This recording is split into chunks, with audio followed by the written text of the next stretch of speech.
छत्रपती शिवाजी महाराज यांच्या कार्यकाळापासून सैन्यदल कामकाज करत असून त्यांच्या प्रेरणेने भारतीय सेनेच्या 15 मराठा बटालियनचे कार्य कौतुकास्पद असून सर्वांसाठी प्रेरणादायी असल्याचं प्रतिपादन तहसीलदार पंकज पवार यांनी केले। दिंडोरी तालुका माजी सैनिक संघटना यांच्या वतीने दिंडोरी जनता इंग्लिश स्कूलच्या मैदानावर भारतीय सेनेच्या 15 मराठा बटालियन शौर्य दिवस कार्यक्रम प्रसंगी पवार बोलत होते।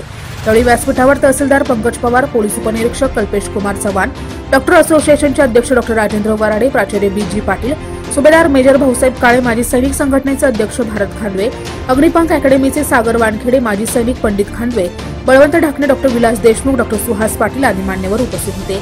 कार्यक्रमाचे प्रास्ताविक माजी सैनिक बाळू होले मेजर यांनी केले। क्रीडा शिक्षक योगगुरू हरिभाऊ डेरले यांनी प्राणायाम व योगा घेत सर्वांना उत्साहित केले। या कार्यक्रमात माजी सैनिक संघटनेचे सर्व पदाधिकारी, डॉक्टर असोसिएशन, अग्निपंख अकॅडमीचे सर्व प्रशिक्षणार्थी व जनता इंग्लिश स्कूलचे शिक्षक सहभागी झाले होते। कार्यक्रमाचे सूत्रसंचालन संतोष कथार यांनी केले, तर आभार माजी सैनिक पंडितराव खांदवे यांनी मानले। कार्यक्रमाचा समारोप मराठा स्फूर्तिगीताने करण्यात आला। कार्यक्रम यशस्वीतेसाठी माजी सैनिक संघटना, डॉक्टर असोसिएशन, अग्निपंख अकॅडमी व जनता इंग्लिश स्कूलचे शिक्षक, शिक्षकेतर कर्मचारी यांनी विशेष परिश्रम घेतले। एनसीएन न्यूजसाठी प्रतिनिधी अनिल गांगुर्डे, वनी।